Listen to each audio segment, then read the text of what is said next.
Bien, alors bonsoir pour ces 10 minutes sur Parashat Shavua, la paracha de Pinchas. Donc on avait commencé la semaine dernière dans Parashat Balak, on avait vu que le prophète Bilam a maudit le peuple juif, il voulait maudire, mais Dieu ne l'a pas permis, il a béni le peuple juif. Mais à la fin, il a trouvé une solution, comment condamner le peuple d'Israël, c'est de les entraîner dans la débauche, et comme ça Dieu se fâchera contre eux et les punira, et effectivement commence une magéfa, une épidémie qui décime 24 000 des béné Israël, des enfants d'Israël dans le désert. Et alors, se lève Pinchas, on avait déjà vu ça dans la fin de la paracha la semaine dernière, mais cette paracha lui est consacrée. Elle porte d'ailleurs son nom de Pinchas, le fils de Elazar, le fils de Aaron HaKohen, donc c'est le petit-fils du grand prêtre de Aaron HaKohen. Et Elazar, lui, va trouver Moshe, il est absolument affolé. Qu'est-ce qui se passe? Moshe regarde là, et le peuple est en train de partir en cacahuète, là, il a débauche avec les femmes de Moab. Et Dieu se fâche et il y a une épidémie terrible dans le peuple. Et, il vient devant le Sanhédrin, mais le Sanhédrin a les mains liées. Parce qu'il y a effectivement une solution de halakha, c'est interdit de se conduire de cette façon-là, mais la halakha n'est pas applicable par le Sanhédrin. Je ne vais pas rentrer dans les détails maintenant. Et le Sanhédrin a les points liés pour résoudre le problème. Et alors, Pinchas décide de prendre les choses en main, il prend une arme et il va tuer un des chefs d'Israël, Zimri ben Salou, le chef de la tribu de Reuven, et avec Cosbi, la princesse midianite avec qui il était, et le courroux de Dieu s'arrête, l'épidémie s'arrête, et pour son acte méritoire, Pinchas va être remercié par Dieu, je lui donne une alliance de paix, et Chazal explique que Pinchas, qui à l'époque n'était pas Cohen, parce que n'était Cohen que Aaron, ses 4 enfants, Elazar, Itamar, Nadav, Avihu, et ceux qui étaient déjà nés n'ont pas été Cohen, uniquement les descendants des 4 premiers. Alors Pinchas va être promu Cohen, et non seulement il va être promu Cohen, mais les grands prêtres sortiront de lui. Alors apparemment, c'est quelque chose de formidable ce qu'a fait Pinchas. Il a arrêté le courroux de Dieu, il a vengé, je ne sais pas comment traduire, Kano Kinet Il Hachem, je ne sais pas comment le traduire en français, enfin, il s'est mis pour venger cette abomination qui avait été commise en Israël. Et apparemment, la Torah est d'accord avec Pinchas et lui donne raison par rapport à tous les autres.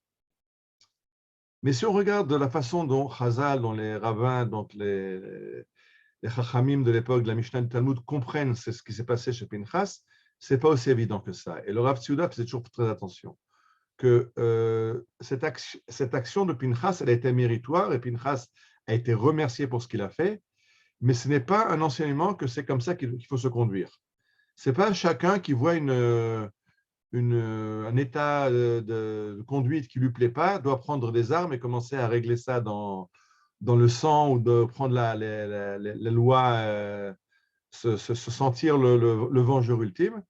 Et la preuve, c'est que quelque chose va se passer, c'est que, vous ne le savez peut-être pas, mais Pinchas va remettre ça, il va récidiver. Alors, je ne sais pas si vous le savez, mais Pinchas a récidivé. Où est-ce qu'il récidive?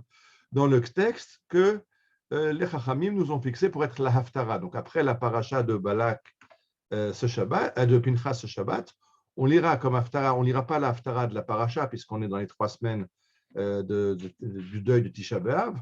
Mais si ce n'avait pas été les 3 semaines, on aurait lu comme Haftara un texte dans le livre des rois qui parle de l'intervention du prophète Élie au mont Carmel. Or, Chazal nous disent, Pinchas hu Eliyahu. Pinchas, c'est Élie. Élie, le prophète, est de nouveau Pinchas qui revient. Et de la même façon que Pinchas avait fait un putsch divin, enfin un putsch pour arrêter cette débauche du peuple d'Israël et avait tué Zimri et Cosbi et avait arrêté le courroux de Dieu, en fait, c'est ce que va faire, Eliyahu Navi. Le prophète Élie va convoquer les prêtres du Baal, puisqu'à l'époque, il y a une idolâtrie du Baal phénicien. Et il va convoquer les prêtres du Baal à une conférence au sommet, ce qui est le cas de le dire, puisque c'est au sommet du mont Carmel. Et là-bas, il va provoquer les prêtres du Baal. Il va leur dire, OK, on va faire un test. on va faire un jugement de Dieu, vous allez offrir un sacrifice au Baal, phénicien. Moi, je vais offrir un sacrifice au Dieu d'Israël, mais on n'allume pas le feu. Le Dieu qui envoie le feu consumer le sacrifice, c'est le vrai Dieu. Alors, toute la journée, les prêtres du Baal, les 400 prêtres du Baal vont se mortifier, vont prier sans succès. Arrive le moment de Mincha, et Eliaou dit, OK, maintenant c'est mon tour. Et le prophète Élie implore Dieu, et le feu descend du ciel et consume son offrande. Et le peuple va réagir. Hachem ou Elohim, Hachem Elohim, c'est Dieu qui est le vrai Dieu, le Dieu d'Israël est le vrai Dieu. Et c'est d'ailleurs par cette phrase qu'on finit la prière de Yom Kippour.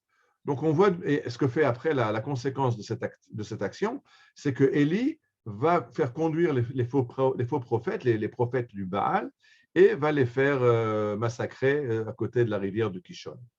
Donc, on revoit de nouveau une conduite style Pinchas de régler un problème par une décision de prendre les choses en main et quand il faut éliminer le problème, alors le prophète Élie va supprimer les prophètes du Baal. Seulement, le Rav Tzvi nous a remarqué que cette histoire elle a une suite. Elle a une suite parce que quand Élie s'est mesuré, le prophète Élie s'est mesuré au prophète du Baal et les a massacrés à côté du mont Carmel, la reine est vivante. Or, la reine Jézabel, Isabelle, la femme du roi Achav, qui est elle-même phénicienne, et donc c'est elle qui avait introduit le culte du Baal en Israël, veut venger les prophètes du Baal. Et donc, elle cherche à mettre à mort le prophète Élie, et Élie est condamné à la fuite. Et il s'enfuit dans le désert, et ses pas l'amènent au Har Chorev, au mont Chorev, au mont Sinaï, là où la Torah avait été donnée.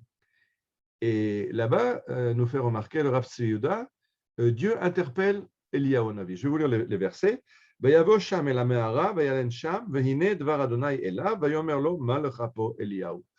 Alors, Élie se trouve dans une grotte du mont Chorev. D'après Chazal, cette grotte où Moïse s'était tenu quelques siècles avant lui. Et Dieu lui dit, qu'est-ce que tu fais là, Élie? Et Élie répond, Vayomer kano kinetil Adonai.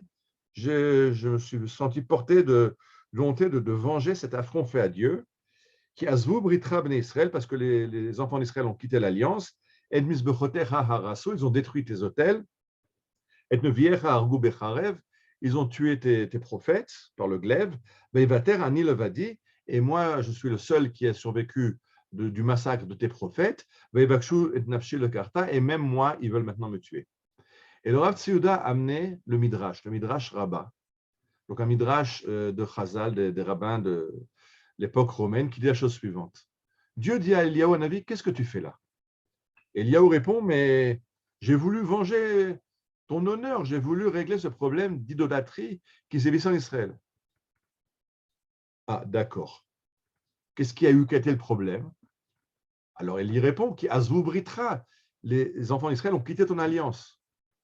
Et le Midrash a cette réponse incroyable. Dieu dit à Élie un instant, quelle alliance? La tienne ou la mienne? La mienne.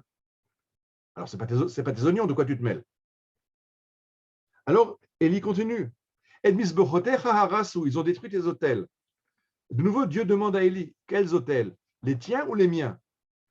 Les miens. Alors, ce n'est pas ton problème à toi, de quoi tu te mêles?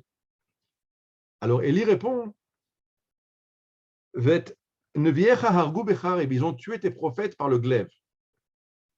Alors Dieu lui dit, ok, ils ont tué mes prophètes, mais toi tu es vivant, donc ce n'est pas ton problème à toi, c'est le problème de ceux qui sont morts, mais pas ton problème à toi.